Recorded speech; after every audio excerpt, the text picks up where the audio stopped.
fortælle om, hvordan man udfører et giftmord på en lærer, og det er ved hjælp af morfin. Vi har lavet sådan en lille historie, som viser, hvordan vi har tænkt os at fuldføre den her mission. Det var juleaften, og familien Bækgaard skulle spise dejlig julemad. Kirsten var kræsen. Kræsende Kirsten kunne hverken lide flæskesteg eller andesteg. Derfor spiste hun medister til jul. Alberte, Iben og Laura havde fået rigtig dårlige karakterer for deres rapport om kage, og da de normalt aldrig fik så dårlige karakterer, blev de meget skuffede og sure.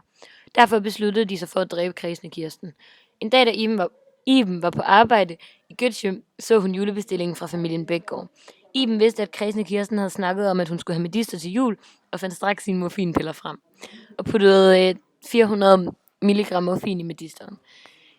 Kirstens sidste måltid blev en perfekt stik medisterpølse, og nu skulle Alberte, Iben og Laura aldrig få så dårlig karakter igen. Ja. Og morfin er en smertestillende lægemiddel, og det bruges til at svække eller ophæve selv svære smerter. Morfin optages fra mave-tarmkanalen og fordeler sig i det meste af kroppen. Det udskilles til nyrerne efter omdannelse i leveren til både aktive og inaktive forbindelser. Morfin anvendes ved behandling af stærke smerter, særligt indvoldssmerter. Den kan gives som tabletter, stikpiller eller injektion, både i underhuden, i musklerne eller ved stærke smerter direkte i blodårene.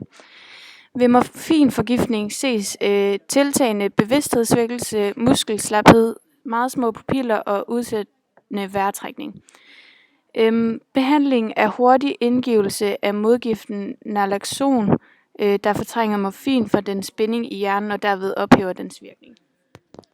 Og stoffet det hverken lugter eller smager sådan specielt. Og den dødelige dosis det er 200-400 mg, hvorimod patienter, som har været under langvarig morfinbehandling og narkomaner, de kan tåle op til 2000 mg morfin. Og der er tale om en kovalent binding, som også er kaldet en elektronparbinding, fordi at stoffet kun består af ikke-metaller. Og derfor morfin, det forekommer som enten tabletter, stikpiller eller som injektion, så kan man ikke selv blive påvirket af stoffet, når man arbejder med det. Den eneste måde, man selv kan blive påvirket af stoffet, det er ved at indtage det oralt. Hvilket vil sige, at når man arbejder med stoffet, skal man være meget opmærksom på, at man ikke får det i munden. Og så skal der forholdsvis meget stof til, før det bliver dødeligt. Og her kan vi se stoffets kemiske formel, som er C17H19NO3. Og det er en molekyleforbindelse, da alle 4 grundstoffer er ikke-metaller. Og de 4 grundstoffer, som er med i morfin, det er C, H, N og O. Og her kan man se, hvor mange elektroner de forskellige har i de yderste skaller. Man kan se, C har 4 i yderste skal, H har 1, N har 5 og O har 6. Og man kan se her, at der ikke er 8 i nogle af de yderste skaller, hvilket betyder, at oktetreglen ikke er opfyldt i stoffet.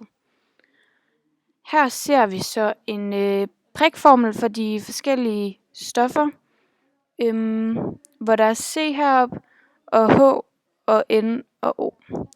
Vi har også lige en stregformel, hvor man kan se, at der er et H bundet til hver carbonatom. Yes. Man kan se det der bagpå, det der klik for. Ja, det er lige meget.